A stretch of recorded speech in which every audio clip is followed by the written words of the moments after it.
जय जय श्री हरि। आप श्री जी की कृपा से श्री धाम वृंदावन पधारे, गुरु उत्सव में पधारे। अब इस उत्सव का लाभ लीजिए।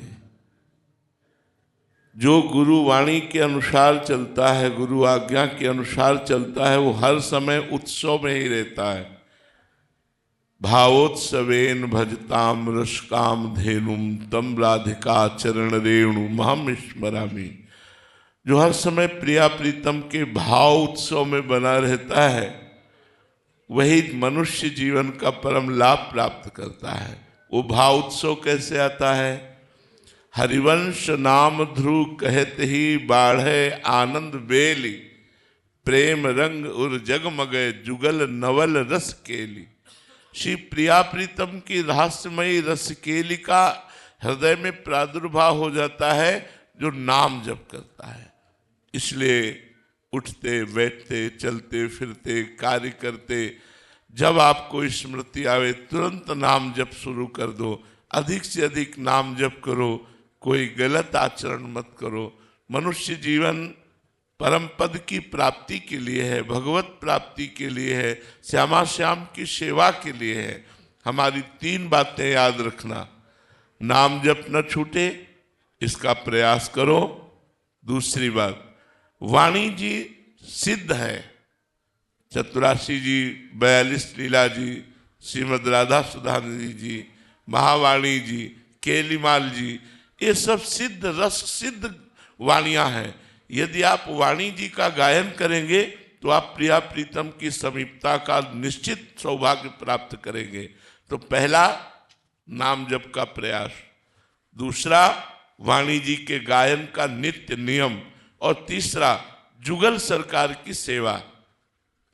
चाहे नाम राधा नाम विराजमान करें, या राधा वल्लभ लाल की छवि विराजमान करें, या जुगल श्री विग्रह विराजमान करें, बिना उनकी सेवा किए कुछ खाएं पिए ना, ये नियम ले लें।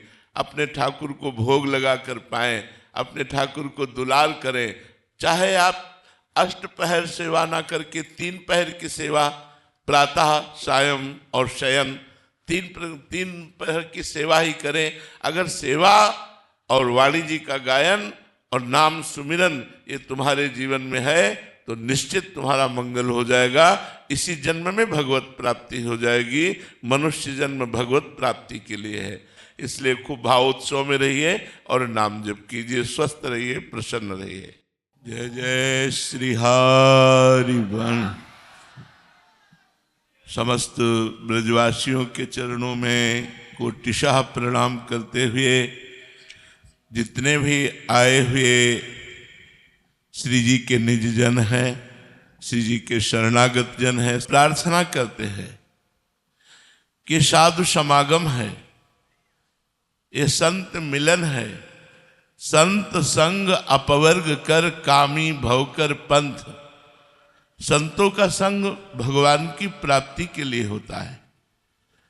लौकिक सुखों की प्राप्ति तो प्रारब्ध के अनुसार, भाग्य के अनुसार सुख दुख की प्राप्ति होती ही रहती, सबको होती रहती।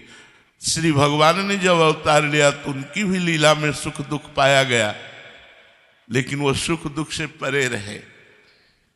जो निरंतर नाम जप करता है और भगवान की कृपा का अनुभव करता है और अपने जीवन को भगवान के भरोसे चलाता है, कोई गलत आचरण नहीं करता, तो सुख दुख उस पर प्रभाव नहीं डाल पाते।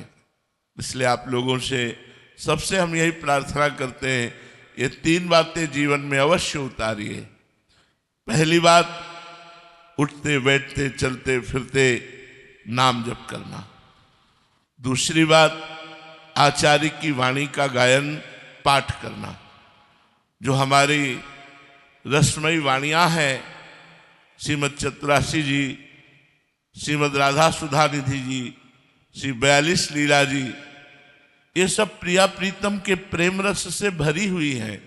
इनका गान करोगे तो प्रिया प्रीतम मुस्कुराएंगे, प्रिया प्रीतम प्रसन्न होंगे, और उनका प्रसन्न होना ही हमारे सारे अशुभों, अमंगलों विपत्ति और दुख का नाश हो जाना है। तो पहला नाम जप, दूसरा वाणी गायन और तीसरा ठाकुर सेवा, सब कोई विराजमान करो। हमारी बात मान लो, कलिकाल है और कोई साधना यहां सिद्ध होने वाली नहीं, बड़ी मलिनता छा गई है, इसलिए घर में ठाकुर जी जरूर होने चाहिए। राधा नाम सेवा, राधा वल्लभ लाल की छवि या श्यामा श्याम का श्री विग्रह ठाकुर जी विराजमान करो, उनको दुलार करो। आठों पहर की सेवा ना सही तो 3 पहर की सेवा करो। उनको भोग लगाए बिना कुछ खाओ मत, उनको शयन कराए बिना शयन मत करो, उनको स्नान कराओ, श्रृंगार कराओ, भोग लगाओ और फिर प्रसाद पाओ। तुम्हारी बुद्धि शुद्ध रहेगी, तुम्हारा जीवन सार्थक हो जाएगा। और ठाकुर जी थोड़ी सेवा को बहुत करके मानते हैं, बड़े कृपालु हैं, तो उनकी कृपा से हमारा मनुष्य जीवन सार्थक हो जाएगा। मनुष्य जीवन की सार्थकता भजन है। रुपया पैसा भोग सामग्री है तो जीवित है तब तक है, मर गए तो लाद के थोड़ी ले जाओगे। इसलिए खूब नाम जप करो, नाम कीर्तन करो, अच्छे आचरण करो, परोपकार करो, दूसरों का मंगल करो। विद्या और श्रुति जी, श्री हरिवंश महाराज जी आपके चरणों में कोटि कोटि प्रणाम। महाराज जी, आपकी सत्संग और भगवत कृपा से हम सच्चे मन से आध्यात्मिक मार्ग में अग्रसर होना चाहते हैं, परंतु जितने आगे बढ़ना चाहते हैं उतना ही आध्यात्मिक प्रतिकूलता, भ्रांति, द्वंद आदि बाधाओं से परास्त होकर आगे नहीं बढ़ पा रहे। ना ही जहां हैं वहां रह सकते हैं, ना ही मार्ग से पीछे हटना चाहते हैं। आपके श्रीमुख से सुना है कि देखो, सबसे खास बात समझ लो, चाहे जिस मार्ग का पथिक हो, चाहे ज्ञान मार्ग का, चाहे योग मार्ग का, चाहे भक्ति मार्ग का, तेषाम शतत युक्तानाम भजताम प्रीति पूर्वकम ददामि बुद्धि योगम तम येन माम उपयांति ते। प्रेम पूर्वक जब तक भजन नहीं करोगे तब तक बुद्धि का परमात्मा से योग नहीं होगा। जब तक बुद्धि का परमात्मा से योग नहीं होता, प्रकृति से योग होता है, तो प्रकृति विषम है। सुख दुख, मान अपमान, हर्ष शोक, लाभ हानि, ये द्वंद्व व्यापते रहेंगे। इसलिए डट के भजन करो, सब खत्म हो जाएगा। जो गुरुजी ने नाम दिया है या जो नाम प्रिय, डट के भजन करो। बारी मथे घृत होए बरु, सिकता ते बरु तेल, बिनु हरि भजन न भवतरी, या सिद्धांत पेल। राधा राधा राम राम राम राम हर समय जपो, देखो कितना विशुद्ध ज्ञान आ जाएगा, देखो कितना आनंद आने लगेगा, हर द्वंद्वों पर विजय प्राप्त कर लोगे। भजन नहीं करोगे तो फिर कोई साधन नहीं, सब साधन शून्य है। भजन अंक है, अंक लगे पर हर साधन 10 गुना लाभ देगा।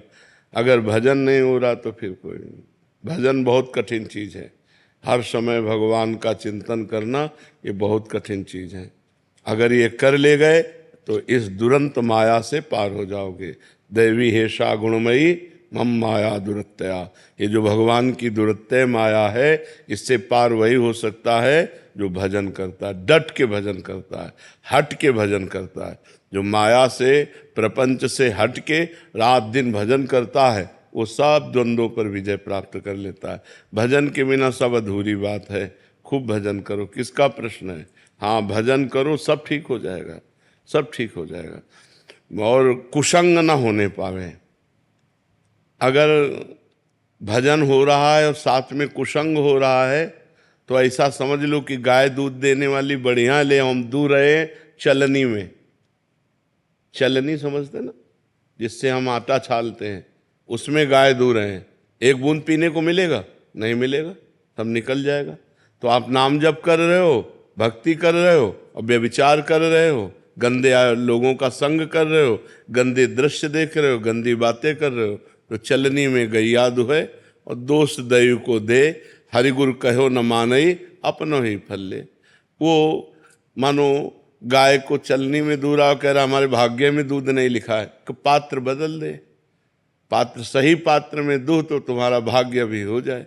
भाग्य से भजन नहीं होता, भजन करने से भजन होता है।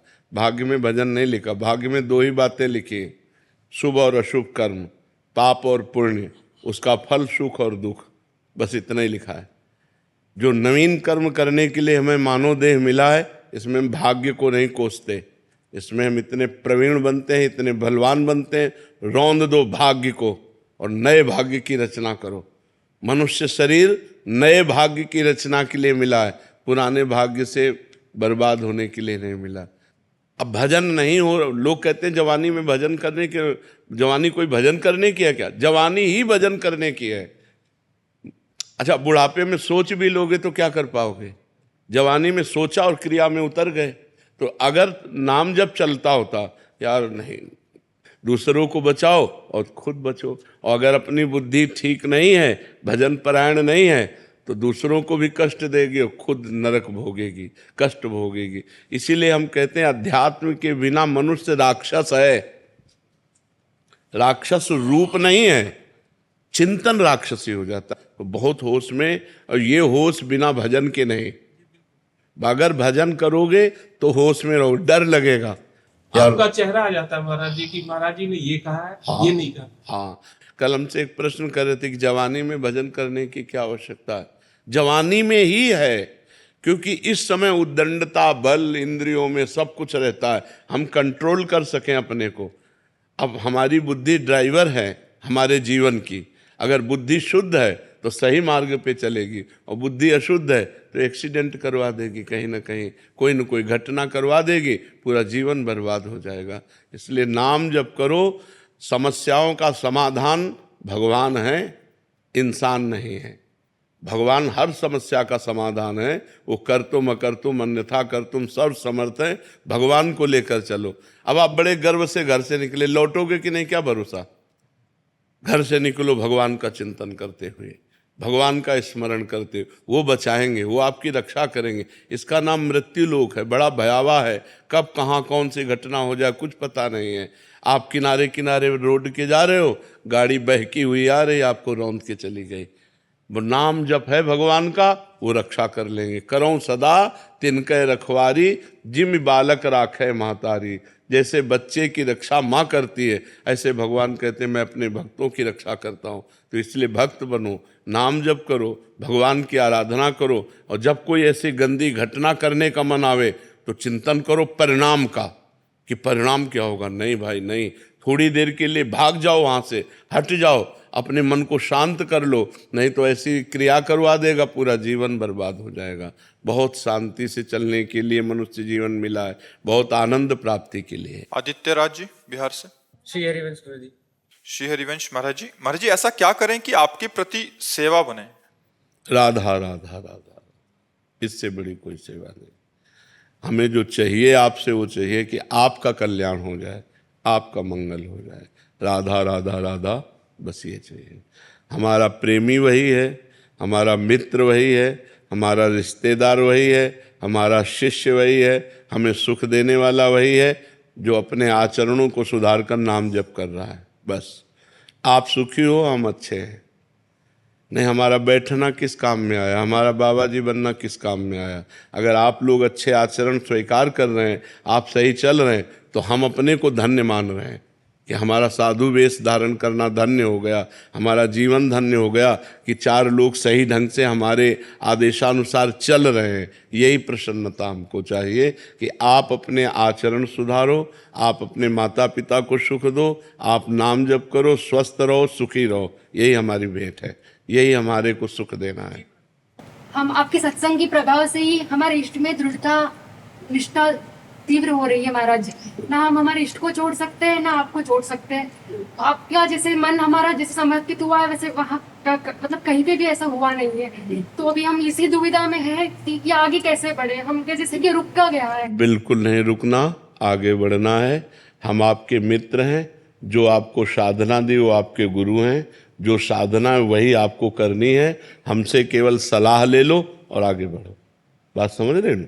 जैसे रास्ते में मित्र मिल जाते हैं तो हम आपके सत मित्र हैं। सद आज्ञा, सद मार्ग, जिस मार्ग में चल रहे उसी को वहीं पुष्ट करना, नष्ट करना नहीं। जहाँ हो वही मार्ग चलो। जिनको गुरु बनाया है उन्हीं को गुरु मानो, हमें अपना दोस्त मानो। कि जब परमार्थ में कोई समस्या आई तो अपने दोस्त से पूछ लिया। हम सबके मित्र हैं, हम सबके मित्र हैं। आप हमसे सलाह लीजिए, जो हमें गुरु प्रताप से ज्ञान है वो हम आपको ज्ञान देंगे। चलो अपने मार्ग में, जो जहाँ जुड़ा है वहीं चलो, जो नहीं जुड़ा है, जुड़ना चाहते हो जुड़ जाओ, जो जुड़ा है जहाँ जुड़ा है वहीं चलो। हमारा मकसद अपना बनाना नहीं है। हमारा मकसद आपको भगवान तक पहुंचाना है। आप हमारे बन के चलो, चाहे आप किसी संत के बन के चलो, चलो आप परमार्थ पे चलो, अच्छे बनो, भगवान को प्राप्त हो। तो गुरुजी कृपा करें कि बाधाएं मिट जाएं और ये अज्ञान रुके। हम ये थोड़ी कि कहीं प्रवचन सुने तो अपनी गुरु निष्ठा इष्ट निष्ठा को छोड़ दे। प्रवचन का मतलब है पावर। हमें पावर मिला, मार्ग मिला तो हम और दौड़ते हैं उसी मार्ग में। अब जैसे हमारे पास वाहेगुरु जपने वाले आते हैं तो हम कभी उनको नहीं कहते कि आप राधा जपो। हम भी बोलेंगे आप वाहेगुरु ही जपो, जिससे आपका मार्ग पुष्ट हो। क्योंकि वही वाहेगुरु है, वही राम है, वही कृष्ण है, वही राधा है, वही सब एक ही परम तत्व है। हम जहाँ लगे हैं वहीं चलें। ये नहीं कि आप हमारा प्रवचन सुनकर अपनी गुरु निष्ठा को छोड़ दें, अपनी इष्ट निष्ठा को छोड़ दें। नहीं, आप अपनी गुरु इष्ट निष्ठा को बढ़ाएं। नहीं तो हमारा सत्संग का मतलब क्या रहा? हमारे संग का मतलब लगा मार्ग रुक जाए आपका, फिर तो हमारा संग कहाँ हुआ? फिर तो कुसंग हो गया।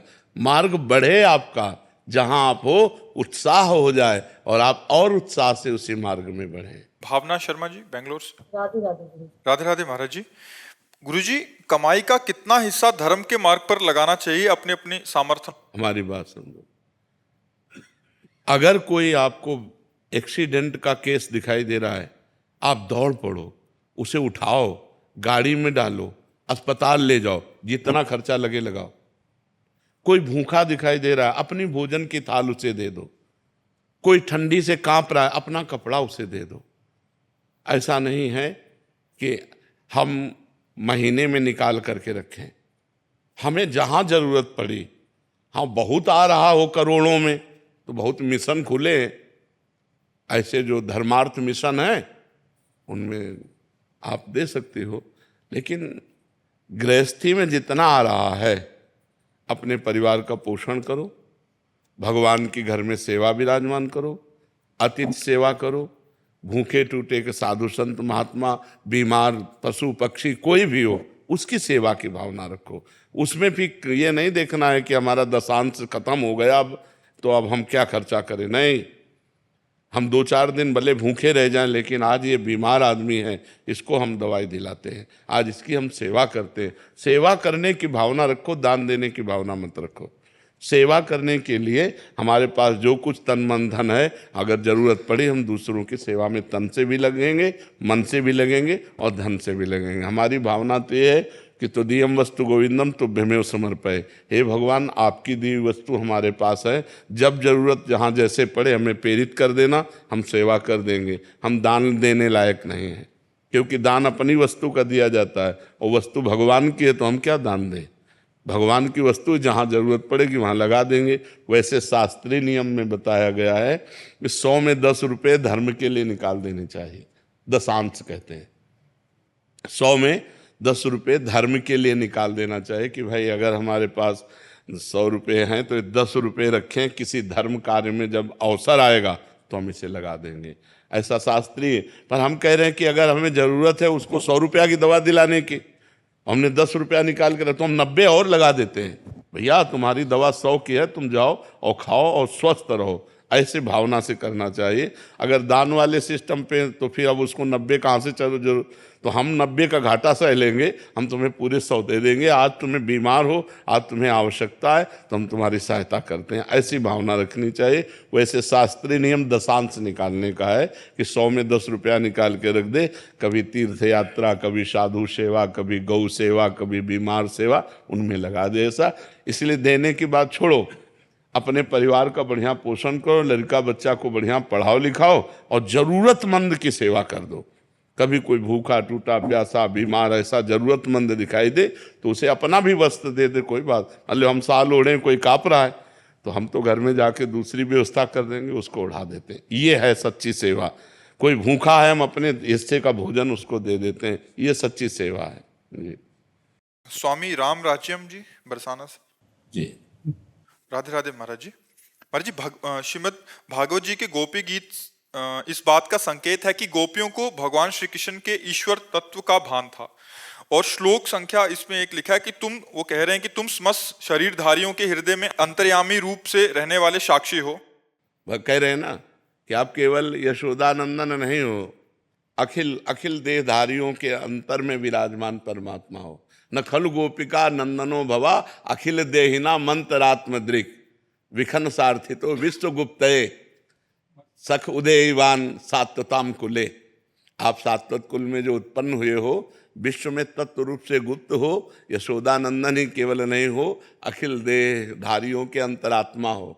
जी, तुम ब्रह्मा जी की प्रार्थना से विश्व की रक्षा करने हेतु यदुवंश में पैदा हुए हो। महाराज जी, फिर गोपियों को भगवान श्री कृष्ण से विरह का अनुभव क्यों हुआ? प्रेम। तत्व ज्ञान अलग चीज है। तत्वबोध होते हुए भी प्रेमी तत्व रूप में नहीं प्राप्त करना चाहता, प्रेमी प्रगट रूप में भगवान को प्राप्त करना चाहता है। वो कह रहे मैं जानती हूँ, मुझे ये बोध है कि आप सर्वत्र व्याप्त हैं, लेकिन सर्वत्र व्याप्त से मुझे संतोष नहीं है। रुदु सुस्वरम राजन कृष्ण दर्शन लालसा, तो तासा महावीरभूत छौरी, उसी समय उन्हीं के बीच में भगवान प्रकट हुए। पीताम्बर धरा सर्गवी साक्षात मनमथ मनमथा, वो तत्व रूप से नहीं प्रकट हुए, वो श्री कृष्ण रूप से प्रकट हुए। उनका तत्व प्रेम नहीं है। तत्व समझाने गए उद्धव तो कहते हम जानते हैं, लेकिन हमारा प्रेम जो श्री कृष्ण रूप से है, जित देखूं तित श्याममयी। तुम जो तत्व ज्ञान समझाने आए हो आत्म तत्व का, उद्धव मन न भये 10-20 एक हो तो सो गयो श्याम पे। तो आत्म तत्व किसका समझा रहे हैं? उन्हीं का समझा रहे हैं। श्याम सुंदर की तो आत्म स्वरूप है, लेकिन प्रेमी तत्व रूप में नहीं, प्रेमी साक्षात रूप में प्राप्त करना चाहता है। यही प्रेम का स्वरूप है। तत्व का साक्षात्कार सर्वत्र व्याप्त तत्व है, ये ज्ञान हर एक महापुरुष को होता है। जैसे हमारे यहाँ सहचरी भाव है, तो हमारे यहाँ उपदेश है, ये क्रूरापि पापिनो न च सताम संभाष्य दृश्याश्चये सर्वानुवस्तुतया निरीक्ष स्वाराध्य परम स्वाराध्य बुद्धिर्मम। जो क्रूर है, पापी हैं, दुष्ट हैं, नीच हैं, उनमें भी साक्षात राधा वल्लभ लाल विराजमान है, भावना करनी है। लेकिन हमारी तृप्ति इससे थोड़ी होगी। हमारी तृप्ति होगी निकस कुंज ठाढ़े भये भुजा परस परंस श्री राधा वल्लभ मुख कमल निरख नयन हरिवंश। तत्व रूप में सर्वत्र विराजमान परमात्मा, ये हमें संसार के इस प्रपंच से निवृत्त करता है। लेकिन प्रेमी रूप का आशिक है। रूप छके घूमत रहे तन को तनिक न भान, नारायण दृग जल बह यह प्रेम पहचान। तन मन के बिछुरे नहीं चाह बढ़े दिन रैन। बहुत सूक्ष्म विषय है, अगर आपने जो प्रश्न किया अगर उसे समझें आप, तन मन के बिछुरे नहीं पर चाह बढ़े दिन रैन, और कबहु संजोग न मानही देखें भरी भरी नैन। ये सबकी समझ में ले आएगी। अति आरति, आतुर, आरत दुख भरे नेत्र, आतुरता व्याकुल भरे नेत्र, और देख रहे हैं। अनुरागी लंपट भूल गई गति पलहू लगे ना, राधे तू मुख चंद चकोरे नैना। अरवरात मिलबे को निस दिन मिले ही रहत मनो कबहु मिले ना। और भगवत रसिक रसिक की बातें रसिक मिला को समझ। ये जो प्रेम है, अरवरात मिलबे को निस दिन, और निस दिन मिले ही रहत मनो कबहु मिले ना। भगवत रसिक रसिक की बातें रसिक मिला को समझ सकेला।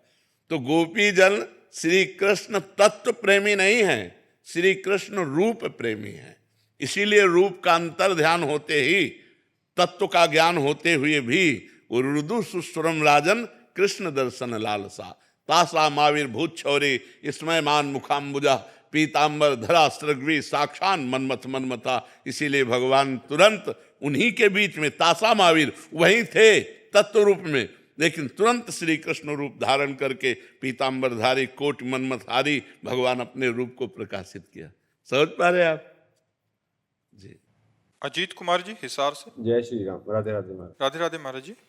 महाराज जी, हमें कैसे पता चले कि हमारी आत्मा की परमात्मा की प्राप्ति हो चुकी है? अरे आत्मा ही परमात्मा है यार, आत्मा को परमात्मा की प्राप्ति कर ली है। आत्मा ही परमात्मा है, आत्मा ही परमात्मा, और परमात्मा में किंचन मात्र भेद नहीं है। जब तक तुम शरीराभिमानी हो तब तक तुम आत्मा को परमात्मा से अलग देख रहे हो। शरीर का भाव हटेगा तो तुम वही हो, तुम वही हो, तुम ये नहीं हो। ये ढांचा है पांच भौतिक। और जब पेट भर जाता है तो पड़ोसी से पूछना पड़ता है क्या कि भैया बताना, तुम हम जरा जब छक जाए तो हमें वो खुद अनुभव होता है, नहीं खुद अनुभव होता है कि हमारा काम हो गया। जैसे अब हमारा जन्म नहीं होना, अब हमारा काम हो गया, हमारे अंदर आता हमारा काम हो गया, अब हमारा जन्म नहीं होना, ये हमारा आखिरी जन्म है। कर्मवश नहीं होना। श्री जी भेजे तो चाहे भेजे, सरकारी आदमी बनकर कभी भी कहीं भेजा जाए, लेकिन अब कर्म बंधन से बंध करके मृत्यु लोक में नहीं आना। तो खुद अनुभव होने लगता है, दूसरे को थोड़ी बताना पड़ता है, खुद अनुभव होने लगता है। जब काम न सताए, क्रोध ना आवे, लोभ ना आवे, मोह ना आवे, अहंकार ना आवे, मत्सरता ना हो, किसी से किसी भी प्रकार का राग नहीं, अपमान होने पर दुख न हो, सम्मान होने पर सुख न हो, निंदा होने पर दुख न हो, स्तुति होने पर सुख न हो, परमात्मा प्राप्त हो गया। अब खूब पहले भजन करो डट के। नहीं, कितने भजन से परमात्मा मिल जाएंगे? कितना नाम जप करो? एक से भी मिल सकते हैं, कई जन्मों में भी नहीं मिल सकते। एक नाम में भी भगवान मिल सकते हैं और कई जन्मों के भजन से भी नहीं मिल सकते। वो दुर्लभ तत्व है। प्रेम से रो रो करके हम पुकारे तो कहो 10 बार पुकारने में आ जाए। बाप कह दो तो एक ही नाम भी मिल जाए। नहीं, अगर हमारे कहने से भगवान सबको मिल जाए तो हम कहते हैं हे भगवान पूरे भारत को मिल जाओ। हमारे कहने से नहीं मिलेंगे, आपके चाहने से मिलेंगे। वो आपके अंदर बैठे हुए हैं। जब आप चाह प्रकट, रुदु सुश्रम राजन कृष्ण दर्शन लालसा, जब गोपियां एक साथ मिलकर के रोने लगी भगवान के लिए, विकल हो गई, तो तासा मावीर भूत छौरी इसमें मान मुखाम्बुजा पीताम्बर धरा सगवी साक्षात मनमथ मनमथा, उन्हीं के बीच में मुरली मनोहर ललित त्रिभंगी भगवान प्रकट हो गए। रुदु सुश्रम राजन कृष्ण दर्शन, हृदय से जब जिया नहीं जा रहा। एक शिष्य ने पूछा गुरु से कि हमें कब भगवत दर्शन होंगे, कैसे भगवत दर्शन होंगे, हम कब जाने कि हमारे अंदर वो चाहत आ गई। बोले आओ चलो यमुना जी। यमुना जी ले गए और कहा डुबकी लगाओ। जो डुबकी लगाया तो चढ़ बैठे। अब जब चढ़ बैठे तो आधा मिनट 1 मिनट, इसके बाद सांस लेने के लिए जब जाकर बोले गुरु जी अब इसके बाद तो मर ही जाते। बोले जब ऐसी भगवान के लिए छटपटाहट हो जाएगी कि अब भगवान ने मिले तो मर ही जाएंगे तो भगवान मिल जाएंगे। इतनी व्याकुलता क्या है। अभी रसगुल्ला मिला तो भगवान छूट गए, स्मरण छूट गया। अभी तो मतलब अच्छा भोजन मिल जाए, अच्छा मनोरंजन मिल जाए, तो एक फिल्म देख रहे हैं 3 घंटा भगवान को भूल सकते हैं। जब 1 सेकेंड भी भगवान का विस्मरण न हो, निरंतर भगवान, कोई त्रिभुवन की राज्य लक्ष्मी देने पर भी एक क्षण के लिए भी भगवान का विस्मरण न हो, वो महाभागवत है। तो अभ्यास, खूब नाम जप करो, अभ्यास करो, धीरे धीरे ऐसी स्थिति बनती जाएगी। राम नाम में मेरे को वो है रुचि है, तो आप अपने मुख से मेरे को कोई नाम दे दीजिए। राम राम राम राम राम राम खूब जपो। खूब भगवान का नाम जप करो। गरिमा आहूजा जी, कोटा। राधे राधे महाराज जी। महाराज जी, जीवन साथी ढूंढते समय एक पुरुष में ऐसी कौन सी विशेषताएं अवश्य देखनी चाहिए जिससे हमारा ग्रस्त जीवन सुखमय, संतुलित और पूर्ण सुखद बना रहे? हम तो यही मनाते हैं कि सबसे पहले भगवान से ही प्रार्थना करनी चाहिए कि मुझे पवित्र संयमी जीवन साथी दीजिए। क्योंकि आजकल बेविचारी बच्चियां और बच्चे सब हो रहे हैं। ये जो बॉयफ्रेंड गर्लफ्रेंड है ना, ये बेविचार प्रवृत्ति तो है। कितना गंदा बेविचार प्रवृत्ति है। आज ये लड़का, फिर उसको समाज भाषा में कहते हैं ब्रेकअप, कल वो लड़का। हमारे भारत की तो प्रथा है, नहीं, भारत की तो प्रथा है जब तक ब्याह ना हो ब्रह्मचर्य से रहो, और जब ब्याह हो गया तो आजीवन उस पुरुष का निर्वाह किया। ये डिवोर्स और ये सब गंदी बातें हमारे यहाँ नहीं थी। हमारे यहाँ ये सब नहीं था। ये अब गंदी बातें चली हैं। बहुत अंदर पीड़ा है इस बात की कि हमारे नवयुवक गलत मार्ग में जा रहे हैं। बच्ची है तो गलत मार्ग में, बच्चे हैं तो गलत मार्ग में। बच्चियां बच्चे व्यसन करने लगे, पार्टी में शराब पीने लगे, ड्रग्स लेने लगे, गंदे आचरणों की तरफ बढ़ रहे हैं। छोटे छोटे बच्चे गंदी आदतों से युक्त हो रहे हैं। बड़े बड़ों की तो बात ही क्या है। अब और सुविधा चल गई, लिव इन रिलेशन। ये हमारे सनातन धर्म की बात है, ये हमारे भागवतिक भारत की बात है? नहीं, ये सब विदेशों की बातें हैं, ये सब गंदी बातें हैं। तो बच्चा ये कहना कि हमें पति सुशील और सज्जन और पवित्र मिले, तो ये भगवान ही से प्रार्थना करो, उनको पता है कौन सुशील है कौन सज्जन है, वही व्यवस्था कर सकते हैं। भगवान से प्रार्थना करो कि हे नाथ, और वो तब आपकी कामना पूर्ण होगी जब आप पवित्र हो, आप सुशील हो, आप सज्जन हो। हम अपवित्र हों और पवित्र पति की कामना करें, असंभव। सीता जी गौरी माँ का पूजन करती हैं और उनसे कहते हैं कि हमको हमारे योग्य वर दीजिए। तो जिस दिन राम जी के दर्शन हुए जनक जी की वाटिका में सियाजू को, फिर पूजन करने गई तो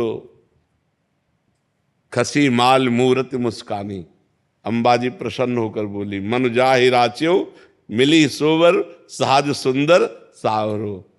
जाओ, तुमने जैसा वर सोचा था, आज जिसको तुमने देखा है ना सावरे सलो, यही तुम्हारे दूल्हा होंगे। अंबाजी ने किया। रोज गौरी पूजन करने जाती थी, रोज भगवान शंकर की आराधना करती थी। तो भगवान शिव की आराधना, भगवान शिव की कृपा से सुंदर वर की प्राप्ति होती है। माँ गौरी की कृपा से तो भगवान के लिए सोमवार व्रत रहो, गौरी की उपासना करो और भगवान से कहो कि मुझे सुंदर सुशील वर दो, तो वो सृष्टि में सब उनके है, तो वो कहीं ना कहीं मिला देंगे। नहीं, आज के वातावरण में जो चल रहा है ये बहुत मुश्किल है कि पवित्र लड़की मिल जाए या पवित्र लड़का मिल जाए। मुझे तो जैसा अनुमान लग रहा है कि 100 का 100% सब गिरते चले जा रहे हैं। कोई बिरला ऐसा कोई होगा कि थोड़ा कदम अपने रोक पावे। नहीं तो बच्चे कहते हैं कि जिसके गर्लफ्रेंड नहीं, कहते हैं उसको बड़ा निगेटिव भाव से देखते हैं, उपहास करते हैं। बड़ा विचित्र समय आ रहा है, बोले जिसके बॉयफ्रेंड नहीं लड़कियां उसको तो ये सब क्या है। अब हमको तो सुनने को मिलता है, हमारे समय में तो था नहीं, हम गांव में पढ़े हैं तो ये सब था नहीं। ये सब तो 40 वर्ष पहले, 45 वर्ष पहले। अभी हरियाणा में 2 लड़कों को गर्दन से काट दिया है, सिर्फ इसी बेविचारी से। हाँ बिल्कुल। हाँ, क्योंकि उन्होंने क्या हुआ, छेड़खानी की लड़कियों से। हाँ, तो उनको समझाया, नहीं समझे। हाँ, लेकिन उसके बाद उन्होंने अगले दिन उनको काट दिया। 7 वो भी नाबालिग हैं जिन्होंने मारा है उनको। हाँ, आप बताइए बाबा क्या। बिल्कुल नहीं, हमारे बच्चों में बहुत ये व्यसन, बेविचार, हिंसा, ये प्रवृत्तियां बढ़ रही हैं। इसको रोकें कैसे बाबा? बच्चों को मोबाइल देना भी मजबूरी है आज। हाँ, मोबाइल तो दीजिए, लेकिन उनको शिक्षा दीजिए कि गलत चैप्टर मोबाइल का ना देखें। उनको सत्संग सुनाइए, उनको थोड़ा नाम जप कराइए, उनको थोड़ा सत्संग, अध्यात्म से जब तक नहीं जुड़ेगा तब तक नहीं हो। ऐसे कितने बच्चे सामने आते हैं जो अध्यात्म से जुड़े हुए हैं, सर्वांग पुष्ट हैं, जवान हैं, लेकिन गलत नहीं है, वो अपने जीवन को सही मार्ग में ले जा रहे हैं। लेकिन बाबा इन बच्चों को टाइम कहाँ से दें? सुबह 6 बजे से और शाम के 7 बजे तक ट्यूशन, स्कूल, तो आध्यात्मिक का टाइम नहीं। आध्यात्मिक के लिए हमको लगता है कि अगर 30 मिनट केवल निकाल दिए जाएं, 24 घंटा होते हैं। एक बार हमने 24 घंटा का विभाग किया था, 12 घंटे पढ़ाई समझ लो, इससे ज्यादा कोई पढ़ेगा? जब हम वहां जाते हैं ना संसार में, जब गृहस्थ में जाते हैं तो बहुत मुश्किल होता है टाइम निकाल। हमें तो नहीं लगता ऐसा, क्योंकि हम भी एक किसान के लड़के हैं, 13 वर्ष तक रहे हैं घर में, तो 13 वर्ष में तो विकास बुद्धि का हो ही जाता है। हमने भी देखा है, घंटों ताश लोग खेलते हैं, 24 घंटे कोई कार्यरत नहीं रहता। आपके अनेक शिष्य हैं, हमसे मिलते रहते हैं महाराज जी, वो मतलब 4-4, 5-5 घंटे भजन कर रहे हैं महाराज। हाँ, वही कह रहा हूँ, बड़े बड़े पदों पे हैं, बड़ी बड़ी नौकरियां कर रहे हैं। हाँ, हम लोग अगर बेईमानी वाला समय ईमानदारी में लगा दे तो काम चल जाए। मैं बच्चों की बात कर रहा हूँ। देखो, बच्चे भी हैं, बच्चों को प्यार और शासन दोनों की जरूरत है। 24 घंटे पढ़ाई में नहीं लगे रहते, उद्दंडता भी करते हैं, गलत संग भी करते हैं, गलत मित्रों का भी संग करते हैं। 24 घंटे कोई नहीं पढ़ सकता। 6 घंटे सोने के बाद अगर हमारे 18 घंटे बचते हैं तो 18 घंटे में 2 घंटे भोजन के रख लीजिए, 1 घंटे मनोरंजन के रख लीजिए, और इतना अगर पढ़े शेष समय, मान लो 15 घंटे कौन पढ़ेगा? दिमाग खराब हो जाएगा, इतना थोड़ी पढ़ेगा। तो क्या होता है, समय को हम सार्थक नहीं कर, समय की कीमत नहीं समझते, उनको बैठ के समझाएं उनको। अब हमारे लोगों का जो बचपन ही केवल हम गृहस्थी में तो व्यतीत किए, तो देखा है स्कूल से आए, जो ही झोला रखा सो ये मक्का का खेत या इनके खेत में रखवाली के लिए बैठा लिए गए और वही अपना स्कूल का काम करते जा रहे, पक्षी उड़ाते जा रहे और वहाँ अपना लिखा पढ़ी भी कर रहे, जो पढ़ाई लिखाई की है। अगर हमें लगता है बच्चों को शासन में रखा जाए और प्यार किया जाए, दोनों बातें की जाए, एक मित्रवत प्यार किया जाए और शासन में रखा जाए, तो शायद हमें लगता है ऐसा नहीं है कि समय नहीं है। तो बाबा इसका एक कारण ये भी है कि जो परिवार टूट रहे हैं, पहले परिवार इकट्ठे रहते थे, जैसे अभी आप बता रहे थे, हम भी गांव में रहे हैं, तो गांव में कोई भी पहले पीट देता था गलत काम करना। हाँ, ये परिवार टूट रहे हैं, ये भी एक वजह है। हाँ बिल्कुल। और स्कूल में मास्टरों के ऊपर ऐसी कार्रवाइयां कर दी गई कि अब वो डांटते नहीं हैं। नहीं तो जैसे 5 मिनट विलंब हो गया तो पिटाई होती थी, और अगर पाठ नहीं याद हुआ तो पिटाई होती थी स्कूल में। 1,000 से ऊपर कोई भी पैसा बच्चा मांगता है ना, तो हम उनको कहते हैं कि प्रेमानंद जी महाराज के प्रवचन सुनो 7 दिन तक, आधा घंटा डेली। उसके बाद में आपको वो चीज मिलेगी। बेटा ये दोनों मेरे बच्चे, इनसे पूछो आप लोग। और इनको मैं 1 साल से डेली दिन में एक बार कहता हूँ कि आप प्रेमानंद जी महाराज के सुनो। हमारे पास एक ही ऑप्शन है, क्योंकि मोबाइल का और सारा काम खत्म हो चुका, इतना गंदगी हो चुकी है, अपन सोच नहीं सकते हैं। लेकिन आपके आशीर्वाद से देखो बच्चे भी तिलक लगाए हैं, आपके बच्चे। तिलक बाबा सबसे बड़ी चीज है महाराज की। इनका 1,000 रुपए से इनको कोई भी चीज ऊपर चाहिए तो इनको सुनते ही है। अब इनके एक समस्या आ रही है बाबा कि इनको शुद्ध हिंदी समझ में नहीं आती है। हम अगर समझाएंगे तो हमारे मुंह से इनकी कोई भी बात समझ में नहीं आएगी। आपकी बात के थोड़ा सा अनुसरण करेंगे ये। भगवान कृपा करें बच्चों की बुद्धि शुद्ध हो। राकेश सोनी जी, राधे राधे महाराज जी। गुरुदेव भगवान, जैसे दंत विहीन सर्प के काटने से शरीर में जहर नहीं फैलता, फिर भी वो सर्प फुसकारता है, फन भी काटता है, डसता भी है। साधक के साधना क्रम में जब इंद्रियां दंत विहीन सर्प के समान कार्य करने लगे, तब साधक को और क्या सावधानी रखनी चाहिए जिससे कि इंद्रियों भी शांत हो जाएं? और उदाहरण नहीं बनता, नहीं बनता, ये उदाहरण नहीं बनता, क्योंकि इंद्रियों में जहर नहीं है, इंद्रियां वासनामय हैं। वासना खत्म, तो इंद्रियां जब भगवान में आसक्त हो जाती तभी तो वासना खत्म होगी, फिर कोई भय ही नहीं रहता। उसमें तो भयावा तो सांप रहता है ना, जहर हो या ना हो। अभी छोड़ दिया जाए विष रहित सांप और बता भी दिया जाए कि विष रहित है तो भी भय लगेगा। तो इंद्रियां जब भगवदाकार हो जाती हैं तो भय का सवाल कैसे रह गया। तभी उनकी वासना नष्ट होगी जब उपासना में लगेंगी, और जब उपासना में लगेंगी तो भगवदाकार हो जाएंगी। जैसे नेत्र भगवदाकार हुए तो जित देखूं तित श्याममयी है, उसे अपना इष्ट दिखाई देता है। कान भगवदाकार हो गए तो भगवान की चर्चा सुनाई देती है। जबान भगवदाकार हो गई तो भगवान की चर्चा निकलती है। एक एक इंद्री परम पवित्र भगवत स्वरूप हो जाती, तो भय का कोई चांस ही नहीं होता। वो उदाहरण इसमें फिट ही नहीं होता, क्योंकि जब तक वासना है तब तक माना कि जहर है। तो वासना नष्ट तभी होती है जब वो भगवदाकार हो जाती है। तो जब भगवदाकार हो गई तो सर्प तो सर्पाकार ही रहता है, लेकिन इंद्रियां भगवदाकार हो गई तो भय का कोई विषय ही नहीं रह गया। रूप छके घूमत रहे तन को तनिक न भान, नारायण दृग जल वह यह है प्रेम पहचान। मतलब सर्प तो सर्पाकार रहता ही है, विष खत्म हो गया, लेकिन इंद्रियां ही नहीं रह जाती, वो भगवदाकार हो जाती। जैसे नेत्रेंद्री नहीं रह गई, अब इसमें श्याम सुंदर समा गए। पिय मूरति नैनन बसे तेहि रस राय समाये, पिय मूरति नैनन बसे तेहि रस राय समाये, ये लक्षण सुन प्रेम के और न कछु सुहाए। जब प्यारे की मूर्ति नेत्रों में बस गई तब नेत्र में भयावा कहाँ रह गए। जैसे हमें अंदर ये होता है, जैसे हम व्यापार करते हैं, व्यापार में कोई भी लाभ हो गया है तो उसको कोई उसमें कुछ रुचि नहीं रहती है। घाटा हो गया उसके बाद भी कोई रुचि नहीं। धर्मयुक्त तो भोग है, हमने भोगा, उसके बाद भोगने के बाद मुझे कोई उसमें भी रुचि नहीं है। ऐसी स्थिति है महाराज जी। अब तो अभी भगवदाकार स्थिति थोड़ी है, अभी तो संयम पूर्वक चलने की चेष्टा है, तो अभी विष रहित थोड़ी हो। विष रहित तो तब होगा जब केवल भगवान के चिंतन में मस्त होते हुए आपको ये भी चिंतन नहीं रहेगा कि मैं सम हूं, मैंने भोग भोगा लेकिन मुझे सुख नहीं मिला, तो मैं तो अभी बना हुआ है ना, तो सब विषयों का विष तो मैं है। जब ये मैं ही लय हो जाता है तो क्रियाएं यंत्रवत होती है। अभी आप कर्ता भोक्ता हो कि नहीं, हो कि नहीं? तो अहंकार विमूढ़ आत्मा कर्ता अमिति मन्यते, समझ रहे? ये भगवान की वाणी है, अहंकार विमूढ़, और अहंकार का मतलब घोर अज्ञान।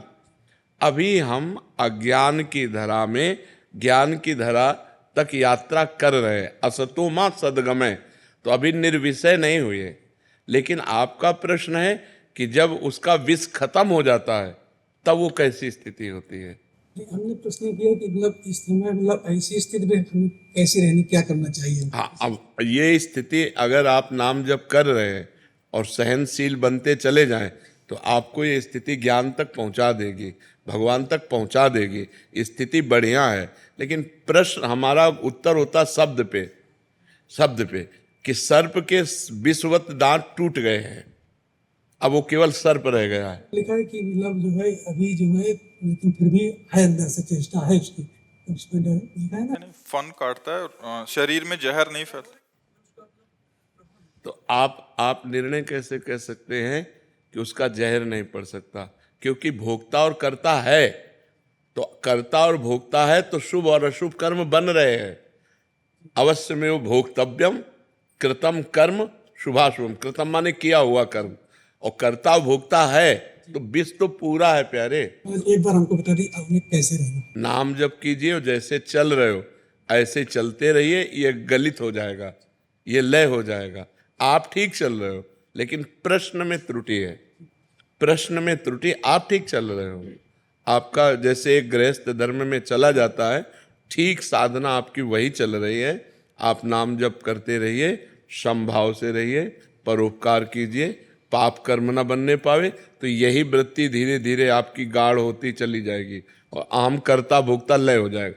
जहाँ कर्ता भोक्ता लय हुआ तब आप पूर्ण निर्विषय हो गए, भगवदाकार हो गए। अब आपका जन्म मरण नहीं होगा, अब आप भगवान को प्राप्त हो गए। बस ऐसे धीरे धीरे चलते रहिए। और जब विषय सेवन कीजिए, वर्तमान में जब विषय सेवन कर रहे हैं उस समय उसमें एकाग्रता नहीं होनी चाहिए, एकाग्रता भगवान में होनी चाहिए कि क्रिया मात्र है। हाँ, उस समय एकाग्रता भगवान की होनी चाहिए कि ये भ्रमात्मक क्रिया है, ये कोई सच्चिदानंद सुख नहीं है। अरुचिपूर्वक विषयों का सेवन, सम अवस्था में व्यवहार, हानि लाभ मान अपमान दुख सुख और नाम जप, यही पार कर देगा। ये जीवन पापाचरण ना होने पावे। बहुत सुंदर, बहुत सुंदर। रवि प्रकाश त्रिपाठी जी, वाराणसी। सतगुरुदेव भगवान की जय। श्री हरिवंश महाराज जी। महाराज जी, मनुष्य जीवन के आत्म कल्याण का सबसे सरल साधन क्या है? इंद्रिय और मन को, जो प्रमथन स्वभाव वाली इंद्रियां हैं, प्रमथन स्वभाव वाला मन है, मथित करके विषयों में लगा देता है। इसको निर्विषय करके परमात्मा स्वरूप में स्थित हो जाना। परमात्मा स्वरूप कोई और नहीं है, आप ही हैं। तत् त्वम आसि, वह तुम ही हो। ये वेद का वाक्य है, उपनिषद का वाक्य है, तत् त्वम आसि। और मैं अपने को भूलकर मनुष्य मान लिया। मनुष्य में अंतःकरण में इतना तन्मय हो गए कि जो मन कहता वो मेरी बात, जो इंद्रियां देखती सुनती बोलती वो मैं कर रहा हूँ, ये अज्ञान। अब ये स्थिति है ना कि जो मैं देख रहा हूँ तो मैं देख रहा हूँ। उस समय ये ज्ञान नहीं होता कि मैं साक्षी हूँ, नेत्रेंद्रिय देख रहे, मैं भोग भोग रहा हूँ। उस समय ये ज्ञान नहीं रहता कि ये जनेंद्रिय भोग रही, मैं इसका साक्षी हूँ। हर इंद्रिय अपना वर्ताव कर रही, लेकिन वो अपना वर्ताव नहीं कर रहे, वो मैं कर रहा हूँ। बहुत सूक्ष्मता का ये विषय अगर समझ पाओ तो इंद्रिय वर्ताव कर रही है विषय में और हम उसे स्वयं मान रहे हैं। मैं भोग रहा हूँ, मैं देख रहा हूँ, मैं सुन रहा हूँ, मैं बोल रहा हूँ, मैं कर रहा हूँ। आप नहीं कर रहे हैं, आप अकर्ता पुरुष हैं, आप परमात्मा स्वरूप हैं। यही जानना मनुष्य जीवन का परम कर्तव्य है। यह अध्यात्म की सूक्ष्म वार्ता है। जड़ चेतन ही ग्रंथि पड़ गई, यद्यपि मृषा छूटति कठिनाई। जड़ चेतन की ग्रंथि पड़ गई, यद्यपि झूठी है, कभी पढ़ ही नहीं सकती, पर छूटति कठिनाई। इतना विचित्र हम फंस चुके हैं अंतःकरण में। मन कहता है कि हमको ये दृश्य देखना है, नेत्रेंद्रिय के साथ मिल गया, मुझे ये दृश्य देखना है।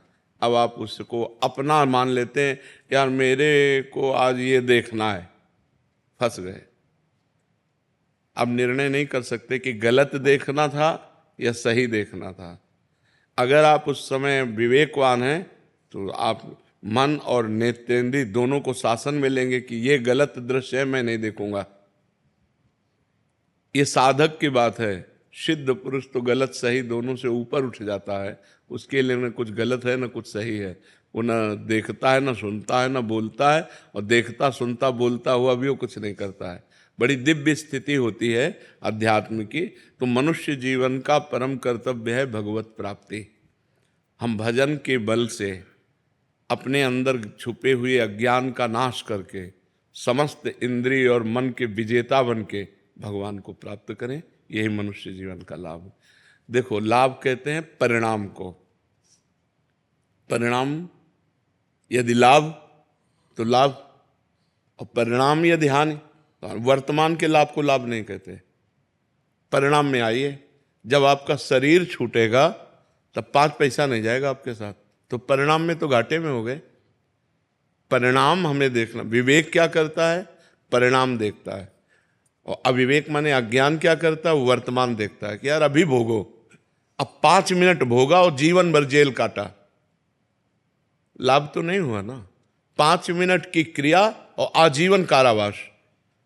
अगर वहां थोड़ा ज्ञान कर लेते तो बच जाते। तो ज्ञान क्या करता है? वो हमें परिणाम दिखाता है। अज्ञान क्या सिखाता है? इधर ले ही नहीं जाएगा, वो परिणाम की तरफ ले ही नहीं जाता। और मनुष्य जीवन विवेकवान होना चाहिए। पशु नहीं कि जो मन में आया सो कर लिया, उसका निर्णय करें हम। और विवेक के द्वारा हम अपने मन और इंद्रियों को शासन में लेकर भगवान की तरफ चलें, अध्यात्म की तरफ चलें, और इस जीवन को भगवत प्राप्ति कराएं। जब हम परिणाम में देखते हैं तो पूरा का पूरा सिस्टम यहाँ का झूठा है। ये लगाकर, शरीर लगाकर सब सिस्टम झूठा है। अभी प्राण निकले तो न पत्नी, न पुत्र, न परिवार, न जमीन, न बैंक बैलेंस, न शरीर, कुछ नहीं। किया हुआ आपका पाप और पुण्य कर्म वही आपके साथ जाएगा। अगर हमने इस संसार में रहते हुए भगवान का भजन कर लिया, कोई पाप कर्म नहीं किया और भगवान को प्राप्त कर लिया, तो मानव जीवन का परम लाभ। आप बहुत प्रतापवान होकर दिव्य विमान पर बैठकर भगवान के वैकुंठ धाम की यात्रा होगी। जो राम उपासक हैं साकेत धाम की उपासना हो, शिव है कैलाश धाम की, प्रिया प्रीतम के हैं निकुंज की। ये हुआ परिणाम कि आपका जय हो कहते हुए मंगलमयी यात्रा। नहीं तो दुनिया में लाखों का मेला जुड़ा, हंसा जब जब उड़ा तो अकेला। पूरा जीवन झूठे में गया कि नहीं गया? फाइनल पे आओ। जैसे हम हंसी वाली बात कहें कि किसी आपको ऐसे देश में भेजा जाए जिसमें सब सुविधाएं आपको दी जाएंगी, सब सुविधाएं, खूब कमाओ खाओ मौज लो, लेकिन जब वहां से निकाले जाओगे तो कपड़ा तक उतरा लिया जाए। ऐसे देश में रहना पसंद करोगे? इसी देश में रह रहे हो। शरीर तक उतरा लिया जाता है। ये शरीर जीवात्मा का कपड़ा है, शरीर तक छिलवा लिया, जला दिया जाता है, नष्ट कर दिया जाता है। बोलो, हम लोग ऐसे देश में रह रहे हैं जिसका नाम मृत्यु लोक है, और राजी है, और जिस कार्य के लिए आए उस कार्य से मतलब नहीं है। कार्य के लिए आए हैं मोक्ष, मुक्त होने के लिए कि अब दोबारा मुझे इस संसार में नहीं, अब भगवान के दिव्य देश में, भगवान के दिव्य राज्य में अगर यहाँ आए भी तो कर्म बंधन मुक्त होकर के आवे, कर्मों में बंधे हुए नहीं। इतना दुख है संसार में, दुख ही दुख। आप जिधर देखो दुख ही दुख। दुखालयम शाश्वतम, और इसमें हम राजी हैं। दूसरे के 100 लेके जा रहे हैं, बोल रहे हैं राम नाम सत्य है, लेकिन अपनी समझ में नहीं आ रहा कि सत्य है क्या। फिर मनोरंजन में लग जाते हैं, लेकिन अपने को पता नहीं कि यही दशा मेरी होनी है, कोई मेरे साथ नहीं जाना। तो मानव जीवन का परम लक्ष्य भगवत प्राप्ति। अब आप गौर करने की बात है कि जैसे आप 50 वर्ष के हो, तो 50 वर्ष में आपने जो भी कमाया है, अगर वो पूरा दे करके 5 श्वासें खरीदना चाहें तो आप नहीं खरीद सकते। 50 वर्ष की श्वासें जो आपने संसार में लगा दी, वो पूरी प्रॉपर्टी देकर 5 श्वासें और खरीदना चाहें कि एक्स्ट्रा हमें दे दें, तो हमारी सरकार से नहीं मिलेगी आपको। इतनी कीमती श्वासें हैं, यदि हम इन श्वासों में राम न बोले, राधा न बोले, कृष्ण न बोले, तो बहुत बड़ा घाटा हो गया, बहुत बड़ा घाटा हो गया, जिसकी पूर्ति कहीं हो ही नहीं सकती। अच्छा, इस जन्म में हम मनुष्य बने, अगले जन्म में पशु बने, पक्षी बने, क्या पता कि हमारे कर्म के परिणाम में हमको क्या बनाया जाए। अब आप देख लो यहाँ पशुओं के साथ कैसा बर्ताव होता है। ऐसे पैर बांध दिए और नीचे से आग लगा दी, जिंदा वो आधा घंटे में जल जल के भुनता है, और वो तो मौत से खाते हैं, लेकिन उसकी दशा देखो, वो भी जीव है, चाकू से उसको काटते हैं, मारते हैं, जीव तो जीव है। एक चींटी के पीछे आप अंगुली लगाइए ऐसे, तो देखो वो प्राण बचा के भागना चाहती है। एक चींटी को भी अपने प्राण उतने ही प्रिय हैं जितने हमको प्रिय हैं। फिर इन पशु पक्षियों के साथ ऐसा बर्ताव, तो पता नहीं हम क्या बने और क्या हमारी दुर्दशा हो। तो हम ऐसे भजन करें कि हमारा जितना पाप है सब भस्म हो जाए, और इसी जन्म में हम दिव्य हो जाए, भगवान को प्राप्त हों। और यही लोग थोड़ी मृत्यु लोग, अरे देवलोक है, तपलोक है, महारलोक है, जनलोक है, ब्रह्मलोक है, हम और लोकों में जाएं, हम इसी में क्यों आए। जैसे हम यहाँ रह रहे ना, ऐसे स्वर्गलोक है, दिव्य अप्सराएं, दिव्य देवता, दिव्य भोग, और ये सब दुर्गंध वाला काम नहीं है। लेकिन वो भी एक दिन मरेगा, वो भी नष्ट होगा, क्योंकि ब्रह्मा से लेकर के तिनके तक सब मायामय लोक है। तो अगर हम चाहें भी, भोग चाहें, तो ये घटिया भोगों को क्यों भोगें, ऊपर वाले लोकों में चले ना, इसी में क्यों फंसे हो। तो हमें अच्छे कर्म करके ऊपर के लोकों में जाने की सोचना चाहिए। और अगर मुक्त होना है कि हमें किसी लोक में नहीं जाना, भगवान के पास जाना, डट के भजन करो। भजन के बिना मनुष्य जीवन बहुत कीमती जीवन है। देखो लिखा है, बड़े भाग मानुष तन पावा और सुर दुर्लभ सदग्रंथन गावा। सदग्रंथों ने गाया कि देवताओं को दुर्लभ है। अब बताओ देवताओं को क्या दुर्लभ है यार। और लिखा है, देव दुर्लभ देहि दुर्लभो मानुषो देहो। देव दुर्लभ क्यों कहा गया? क्योंकि देवता भजन करके भगवान को नहीं प्राप्त कर सकते, आप भजन करके भगवान को प्राप्त कर सकते हो। पर इतनी बात की दुर्लभता है। अगर ये दुर्लभता नहीं प्राप्त की तो तिनते खरसूकर स्वान भले। क्यों? क्योंकि वो अपने कर्मों को भोग कर ऊपर उठ रहे हैं और हम ऊपर से अब नीचे गिर रहे हैं। मनुष्य शरीर सबसे ऊपर है।